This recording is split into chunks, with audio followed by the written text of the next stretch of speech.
번째 질문입니다. 선생님 안녕하세요. 아이와 더 잘 소통하고 싶은데 말을 걸면 늘 벽에 부딪히는 느낌이에요. 오늘 뭐 했어? 라고 물어보면 꼭 몰라 아니면 기억 안 나 라는 대답만 돌아오거든요. 더 묻다 보면 귀찮아하는 눈치라서 대화가 금방 끝나요. 초등학교에 가면 아이랑 더 많은 이야기를 나누고 싶은데 지금처럼 대화가 막히면 어쩌나 걱정이 됩니다. 어떻게 물어봐야 아이가 마음을 열고 자기 이야기를 잘 해줄까요? 가르쳐 주세요. 지금 이제 초등학교 입학 전이잖아요. 네. 벌써 이제 아이와의 대화가 조금 어렵게 느껴지신다고 했는데 고민이 되실 것도 같은 게 아이가 더 클수록 또 사춘기가 다가올수록 정말 더 어려워지잖아요. 네. 이 어린 시절부터 부모와 편안하게 대화하고 감정을 나누는 연습을 미리 해놓지 않으면 그 시기는 더 어려워질 것 같거든요. 네. 지속적으로 대화를 연결해가는 가정의 비법 알려드릴까요? 네, 정말 궁금합니다. 있습니다. 오. 이 질문을 아이 입장에서 바꿔서 생각을 해볼게요. 네. 오늘 뭐 했어? 라고 물어봤어요. 난 뭐 했는지 뚜렷이 기억나는 게 없고 좋은 일도 없었고 별로 말하고 싶지도 않고 떠오르지도 않는데 엄마는 왜 자꾸 물어보지? 아이의 마음이 그럴 거예요. 네. 아이는 이 시간을 혹시 대화라고 느낄까요? 아니면 엄마한테 뭐 검사를 받는 듯한 느낌이 네. 들 수도 있어요. 오늘 내가 뭐 했지? 뭘 했다고 말해야 될지? 라고 느낄 맞아요. 수도 있을 것 마치 같아요. 엄마의 궁금증을 해결해줘야 되는 과제 혹은 심할 때는 사춘기 정도 되면요 취조를 당한다고 느끼는 아이들도 있어요. 네.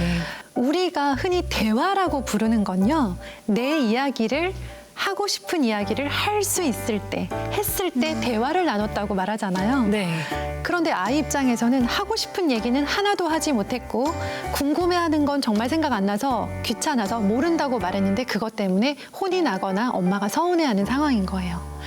우리 이렇게 생각하셔야 돼요. 이제 아이가 본인의 생각을 좀 더 펼쳐나가길 원한다. 네. 그리고 아이의 성장을 적극 응원하고 싶다라고 한다면 대화의 주도권을 아이에게 주세요. 아이가 하고 싶은 소재의 이야기에 관해서 같이 이야기를 나누어 주시는 거예요. 아, 그렇군요. 생각해보면 아이 학교 생활이 궁금한 건 주도권이 부모에게 있는 거예요. 네. 궁금한 사람은 부모죠. 네. 내가 궁금하니까 네가 대답해.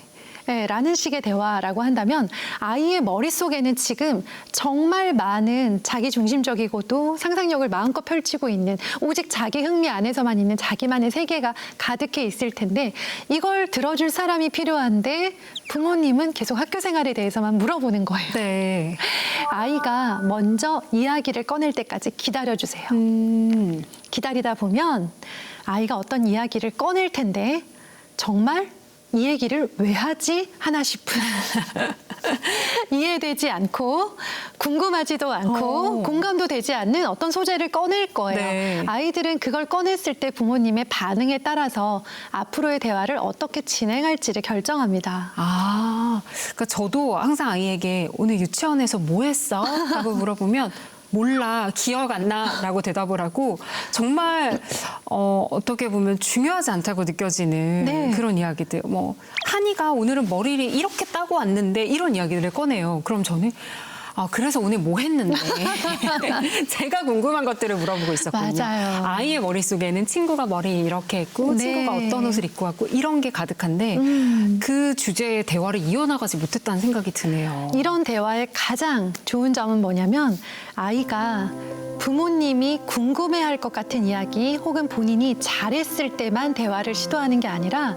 본인이 실수하고 실패하고 본인이 생각해도 이건 다른 사람이 관심 없을 것 같아 라고 생각되는 주제마저도 부모님 앞에서 꺼낼 수 있는 아이가 되는 거고 그런 경우에는 말씀하신 그 험난한 사춘기의 파도에서도 대화가 끊어지지 않을 가능성이 매우 높습니다. 그렇군요. 우리 아이들의 이야기에 좀 더 귀 기울이고 마음이 어떤지를 더 잘 살펴야겠다는 생각이 들었습니다. 자, 다음 질문 계속해서 드려볼게요. 선생님 안녕하세요. 저희 아이는 평소 말이 굉장히 많은 수다쟁인데요. 그래서인지 친구의 이야기를 끝까지 듣지 않고 말을 자르거나 자기 이야기만 계속하는 습관이 있어요. 유치원에서도 선생님이 말씀하실 때마다 자주 끼어들고 친구들 사이에서도 혼자만 말하려고 한다고 피드백을 받기도 했고요. 애들이 보통 많이들 그런다고 하지만 유독 저희 아이가 심한 것 같아서 걱정입니다. 어떻게 하면 아이가 상대방 이야기에 관심을 갖고 끝까지 듣는 습관을 들일 수 있을지 고민이 됩니다. 초등학교 입학 전에 아이의 이런 부분을 고쳐보고 싶습니다. 가르쳐 주세요. 맞아요. 보통 초등학교에 가면 40분 정도 수업을 듣게 되잖아요. 이때 선생님의 말씀에 잘 귀를 기울여야 하고 또 40분 동안 좀 집중을 해야 다른 아이들의 수업에도 방해가 되지 않을 텐데 네. 자꾸 이렇게 끼어들고 말을 자르고 한다면 단체 생활하는데 조금 방해가 될 수도 있기 때문에 염려하시는 것 같아요. 네. 이해합니다. 먼저 아이가 그런 아이라는 걸 좀 인정해야 되는 게 본인이 알고 있는 걸 말하고 싶어하는 아이예요. 네. 본인의 생각을 표현하는 걸 주저하지 않는 아이.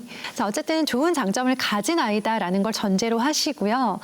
이 아이가 다른 친구의 말과 선생님의 말을 툭툭 끼어드는 이유는 그걸 끝까지 듣고 참고 기다렸다가 본인의 순서가 오면 말을 해야 된다라는 사실을 아직 모르는 거고 경험이 없는 거예요. 이 친구와 함께 어떤 연습을 해줘야 되냐면 우리 부모님께서 대화를 나누실 때 있잖아요. 네. 대화를 나누시다 보면 아이가 불쑥 끼어들 때가 있어요.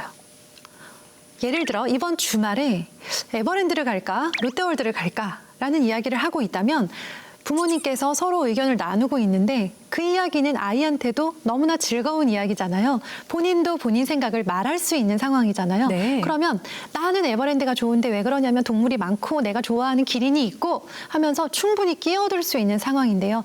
그때 우리 부모님들께서 명심하셔야 될 거 절대 그 말을 경청하시면 안 되는 거예요.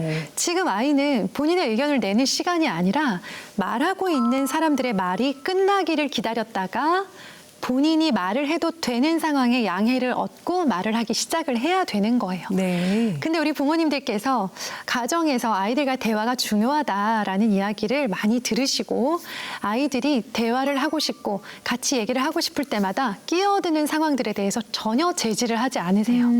그러다 보니까 수업 시간이 어떻게 되냐면요. 선생님께서 설명을 하시죠. 네. 수업 시간에 만약에 에버랜드에 기린 이야기가 나왔다면 우리 아이가 참을 수 있을까요? 그쵸. 집에서 하던 대로 네. 계속 끼어들겠죠. 이게 초등교실의 대표적인 유형의 아이들이에요. 나도 가봤는데 나도 기린 좋아하는데 하면서 발표도 아니고 혼잣말도 아닌 정말 신기한 어떤 그 문장을 사용하면서 네. 본인도 이것에 대해서 할 말이 있고 나도 지금 말을 좀 하고 싶다라는 걸 그런 식으로 표현해요. 얘는 집에서 그 말을 하고 싶을 때마다 한 번도 기다려본 경험이 없을 뿐이에요. 네. 그래서 부모님들 아이가 말하고 싶어 하면 너무 듣고 싶고 너무 기특하고 예쁘잖아요. 아무리 그래도요, 딱 스탑해 주세요. 지금 엄마가 말하던 중이었어. 엄마 말할 때까지 기다려줘. 하면요, 기다릴 수 있어요. 그렇군요. 우리가 초등학교 입학 전에 배워야 할 것들을 뭐 한글을 떼야 한다, 수학을 어디까지 해야 한다 이런 고민들은 많이 하지만 이 단체 생활에서 필요한 그 암묵적인 룰을 미리 가정에서 연습하고 지켜볼 수 있도록 일상생활에서 습관을 들여주는 것도 정말 중요한 하나의 과정이라는 생각이 듭니다.